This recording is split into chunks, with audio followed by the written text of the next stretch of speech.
Good morning, student. Today I am going to start conversion of chemical energy into electrical energy. This is the topic of electric current and its chemical effect. So let's start. We know that it is possible to convert one form of energy into another form of energy. However, energy can neither be created nor destroyed. The list of conversions of one form of energy into another form of energy is almost endless. The electric cells we talked about in class 6 give us electrical energy at the expense of chemical energy. आप जो battery use करते हो that contains chemical energy, और जब हम wire bulb use करते हैं bulb LED को जलाने के लिए, that is converted into electrical energy. We can say that chemical energy converted into electrical energy. We can therefore say that the cells are an example of conversion of chemical energy into electrical energy.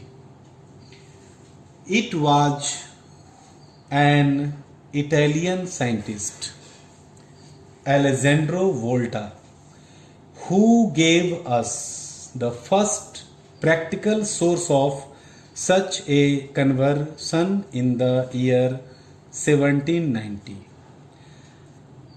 पहले scientist Alessandro वोल्टा थे जिन्होंने हमें पहला practical source of such a conversion in the year 1719 में दिया, chemical energy को electrical energy में convert करके दिखाया. His arrangement is known as voltaic cell. Yes, आप जो घर में बैटरी यूज करते हो इन्वर्टर में, this is the example of voltaic cell.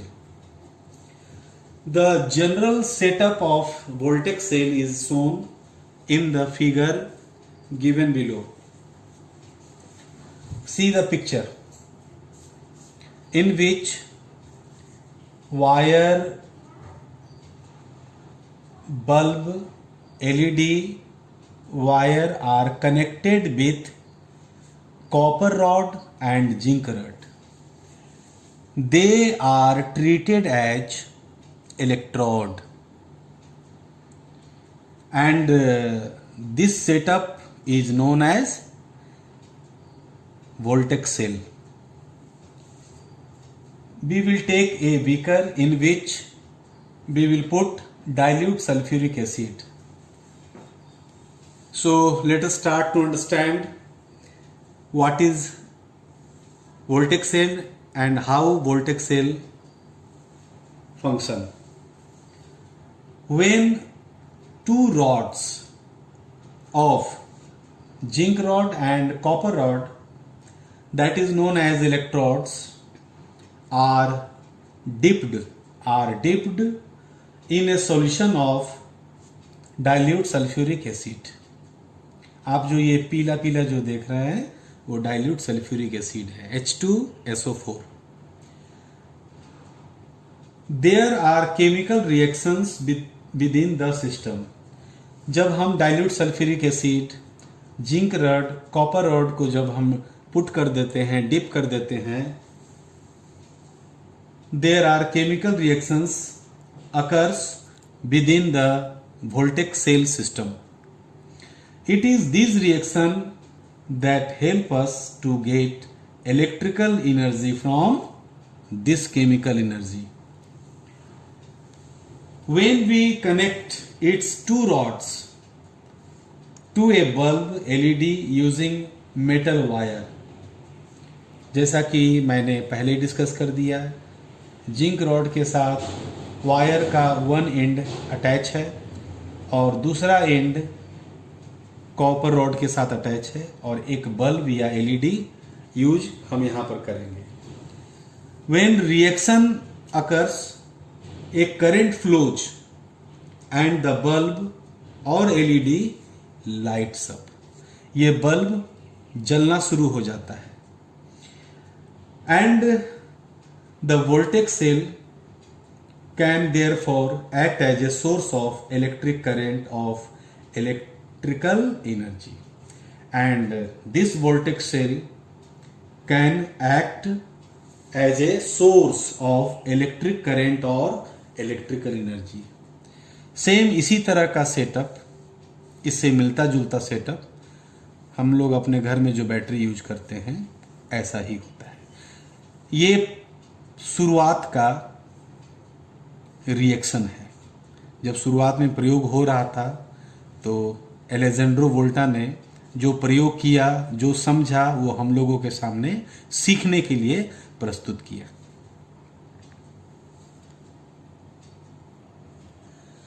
हम लोग यह जानेंगे कि बल्ब क्यों जलने लगता है और कैसे जलने लगता है।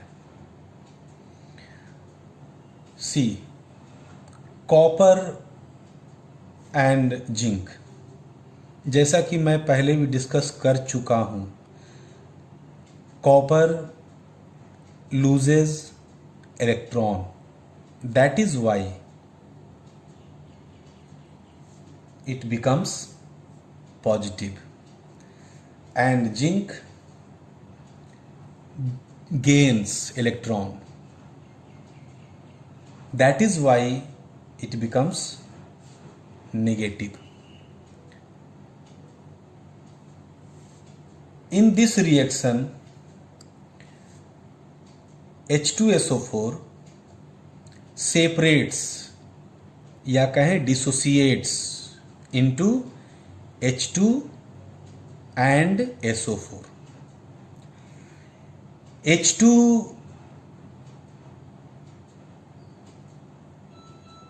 जमा होने लगता है इसके चारों तरफ और SO4 इसके चारों तरफ। Why? After dissociation, H2 becomes positive and SO4 becomes negative, and H2 deposited on the zinc rod, due to positive and negative it attracts, and SO4 negative, therefore copper attracts SO4. That is why the voltaic cell acts as a source of electric current और electrical energy.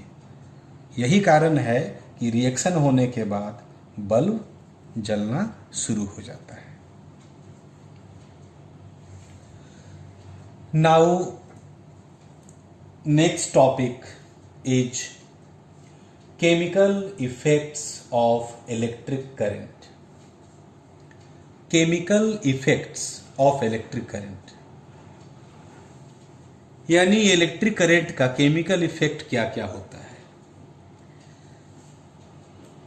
We realize that chemical changes in a liquid, liquid means aqueous solution of sodium chloride, aqueous solution of H2SO4, HNO3, or aqueous solution of NaOH.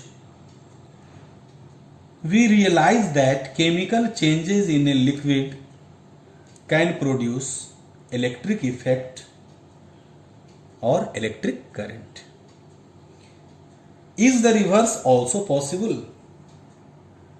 क्या यह संभव है कि chemical changes in a liquid can produce electric effect, in a liquid can produce electric current? क्या इसका उल्टा भी हो सकता है? Is the reverse also possible? Can an electric current passing through a liquid result in chemical changes? Yes.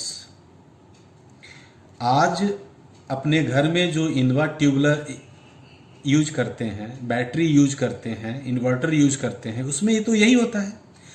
जब line cut जाती है तो chemical changes into electrical energy, chemical energy converted into electrical energy. लेकिन जब current आ जाता है, electricity आ जाती है, तब वो चार्ज होना शुरू हो जाता है। That time we can say electric current passing through a liquid means battery result in chemical changes. इसीलिए हम लोग कह सकते हैं कि it is reversible. Michael Faraday, a well known scientist, a well-known British experimental physicist, began his experiments on the passage of electricity through liquids. Liquids means electrolyte in 1834. Michael Faraday ने ऐसा ही काम किया, इलेक्ट्रिसिटी को पास किया liquids में और chemical change हुआ। और यह घटना 1834 में एक्सपेरिमेंट के रूप में किया गया। He observe that a interesting chemical changes taking place when an electric current passes through an ionic solution. The resulting effects are known as chemical effects of current. अभी जो मैंने आपको इन्वर्टर के बारे में और बैटरी के बारे में बताया, वो जो आज हो रहा है, उन्होंने इस घटना को उस समय देखा, समझा। He observed interesting chemical changes taking place when an electric current passes through an ionic solution. The resulting effects are known as chemical effects of current. Ionic solution means वह इलेक्ट्रोलाइट जो डिसोसिएट हो जाए positive ion और negative ion में, उसी solution को हम लोग आयोनिक सॉल्यूशन कहते हैं। Faraday called the phenomenon resulting from the passage of electricity through liquids. Faraday called the phenomenon resulting from the passage of electricity through liquids as electrolysis. और Michael Faraday ने इस phenomenon को एक नाम दिया, that is known as electrolysis. विद्युत अपघटन in Hindi we can say that. This is because it causes chemical changes within the electrolyted. यानी जब हम इलेक्ट्रिसिटी पास करते हैं केमिकल्स में, तो केमिकल चेंजेस इलेक्ट्रोलाइट के अंदर होता है। Okay, now to understand what is electrolysis, how electrolysis occurs, let us perform an activity to find out the kind of chemical effects, chemical changes that takes place when an electric current passes through an ionic solution. That is the activity to demonstrate the electrolysis of water. This is an activity to demonstrate the electrolysis of water.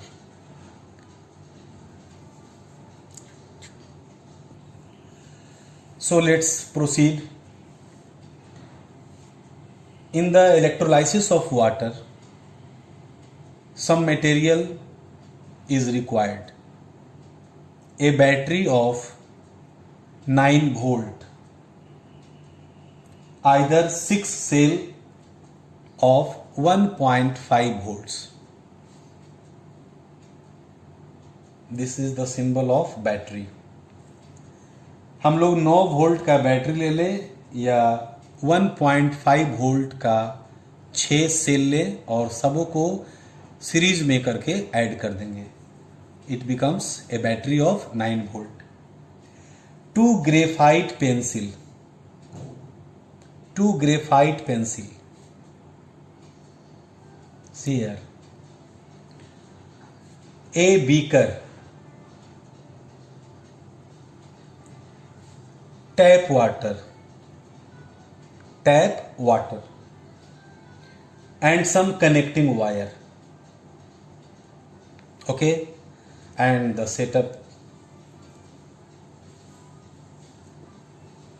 हम लोगों को जो material चाहिए that is battery of 9 volt, 2 graphite pencils, a beaker, some tap water, connecting wire and some tape.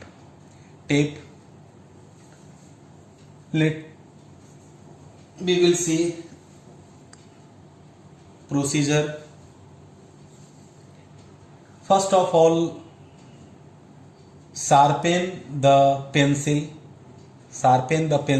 in both ends and fill the beaker with tap water.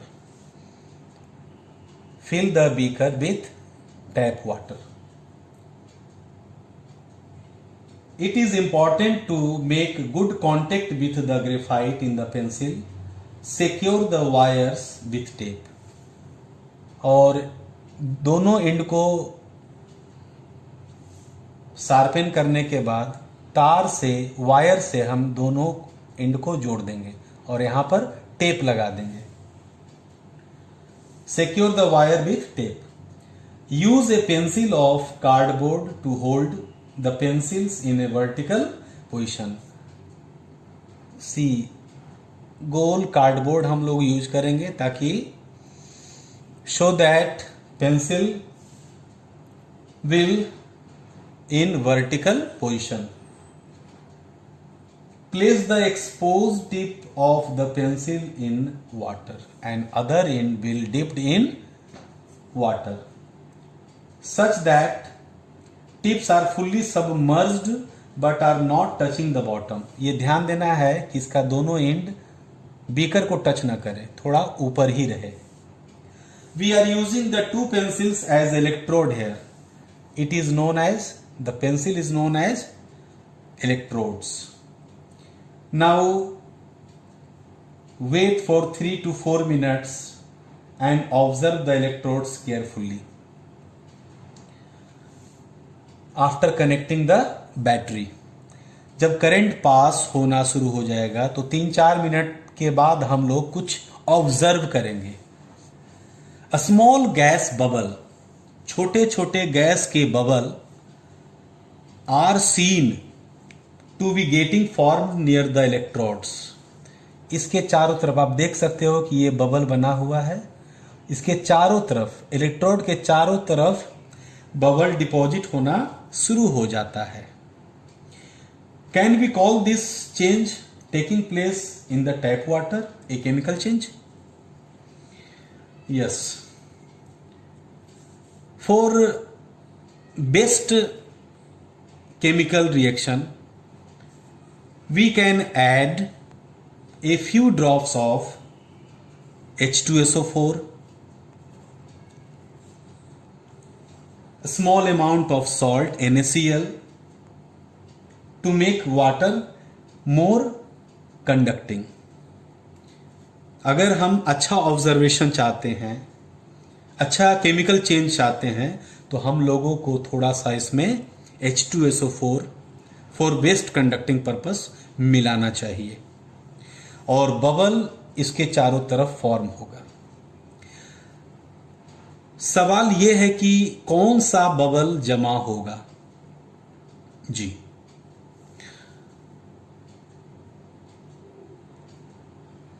Hydrogen and oxygen will deposit in both the electrodes, but oxygen कहाँ deposit होगा और hydrogen कहाँ deposit होगा, we have to understand. C+ and minus. Positive is connected to this electrode and negative is connected to this electrode. Positive के पास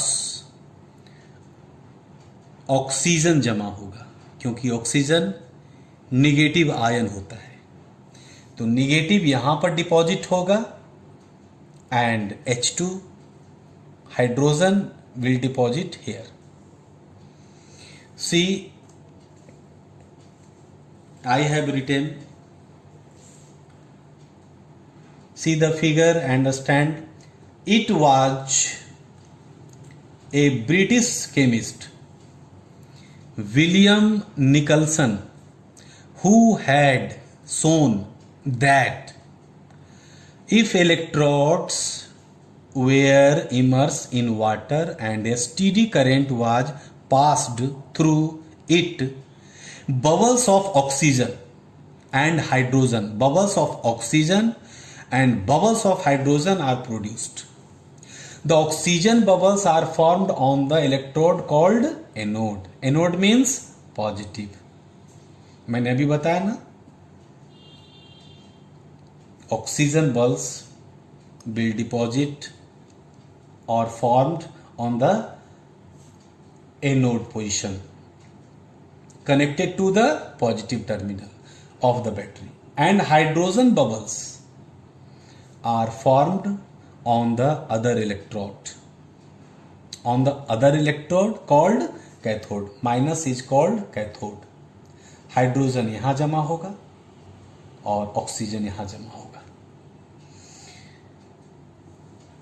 The chemical reactions taking place in the solution depend on the chemical reaction जो इस प्रक्रिया में, इस demonstration में जो होगा वो किन किन बातों पर डिपेंड करेगा. First, nature of the electrode. Electrode जो हम लोग यूज करेंगे, हम लोगों ने पिछले एक्सपेरिमेंट में देखा वोल्टेक सेल में कॉपर और जिंक यूज किए थे. यहाँ पर हम लोगों ने पेंसिल यूज किया. तो नेचर ऑफ द इलेक्ट्रोड्स पर भी डिपेंड करता है केमिकल रिएक्शन. तो chemical reaction taking place in the solution depend on the nature of the electrodes. And second, nature and concentration of the solution. Nature and concentration. Only tap water लेंगे तो हो सकता है कि reaction उतना ना हो, लेकिन H2SO4 अगर लेंगे तो रिएक्शन बहुत तेज गति से होगा और अच्छा होगा.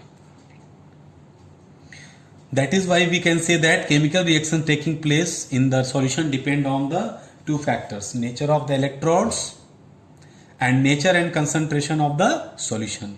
कौन सा solution है इस पर भी डिपेंड करता है. Some of the prominent effects of the chemical reactions taking place at electrodes and within the solution are.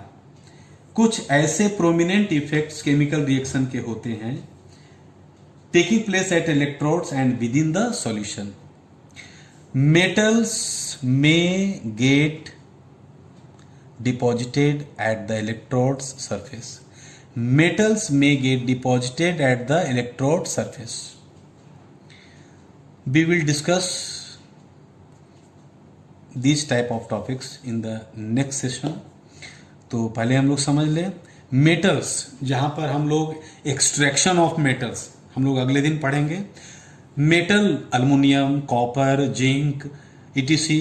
बहुत सारे मेटल को हम लोग ओर से प्राप्त करते हैं. वो कैसे होता है, तो इसी तरह के रिएक्शन करवाए जाते हैं. Metallurgy, extraction of metals we will study in next session. Metals में get deposited at the electrode surface. Electrode पर ही मेटल जमा होते हैं.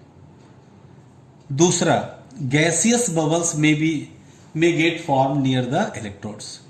गैस बबल इलेक्ट्रोड सरफेस पर डिपॉजिट होते हैं केमिकल रिएक्शन में. तीसरा, change of colour of solution में also occur due to dissolution of different ion. अलग अलग तरह के सॉल्यूशन में अलग अलग तरह के कलर चेंज होते हैं।